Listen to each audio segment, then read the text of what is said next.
రాష్ట్రంలో 51% ఉన్న బీసీలను కులగణన తర్వాత 46%గా కాంగ్రెస్ సర్కార్ చూపించిందని ఆరోపించారు బీఆర్ఎస్ నేతలు. బీసీలకు రాజకీయ, విద్య, ఉద్యోగాల్లో రిజర్వేషన్లు సాధించే వరకు పోరాడతామన్నారు.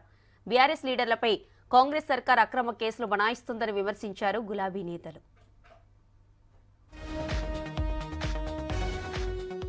సంగారెడ్డి జిల్లా సిర్గాపూర్ మండలంలో సాంఘిక సంక్షేమ గురుకుల పాఠశాలలో విద్యార్థి నిఖిల్ మరణం చాలా దురదృష్టకరమని ఎక్స్లో పోస్ట్ చేశారు మాజీ మంత్రి హరీష్ రావు.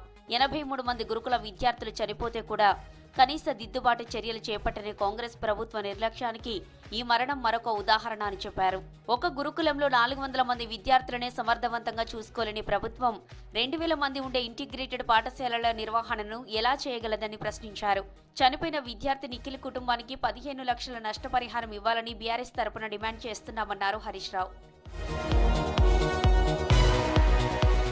51% ఉన్న బీసీ జనాభాని రాష్ట్రంలో కులగణన తర్వాత 46%గా చూపిన ప్రభుత్వానికి బీసీలపై ఎలాంటి అభిప్రాయం ఉన్నదో అర్థమవుతుందన్నారు శాసనమండలి ప్రతిపక్ష నేత మధుసూదనాచారి. బీసీల రిజర్వేషన్లపై దేశవ్యాప్తంగా జరుగుతున్న ఆందోళన ఎఫెక్ట్ తెలంగాణ రాష్ట్రంపై కూడా పడిందని చెప్పారు మధుసూదనాచారి.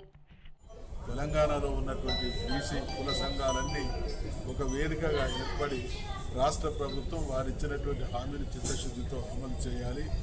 మీనమేషాలు లెక్కించడం, లోపల హిడెన్ ఎజెండా ఒకటి పెట్టుకొని పైకి ఇస్తున్నట్టు నటించడం కరెక్ట్ కాదు అనేటువంటి విషయాన్ని కూడా స్పష్టం చేయడం జరిగింది.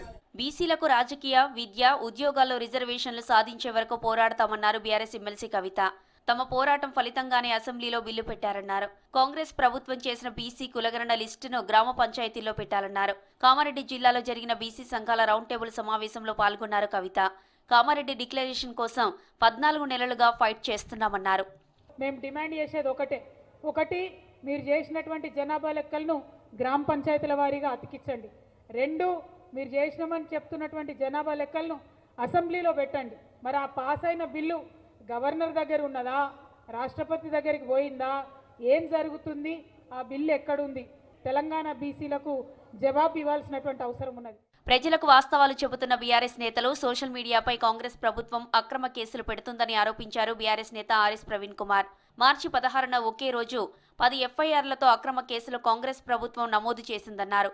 ఎఫ్ఐఆర్లు గాంధీభవన్లో రెడీ అవుతుంటే ఆర్డర్స్ సీఎం పేషీ నుంచి వస్తాయని చెప్పారు ప్రవీణ్ కుమార్. ఈ బీజేపీ సోషల్ మీడియా హ్యాండిల్స్ మీద కానీ, కాంగ్రెస్ సోషల్ మీడియా హ్యాండిల్స్ మీద కానీ, అఫీషియల్ సోషల్ మీడియా హ్యాండిల్స్ మీద కానీ ఇంతవరకు ఒక్క కేసు కూడా పెట్టలేదు కదా మీరు.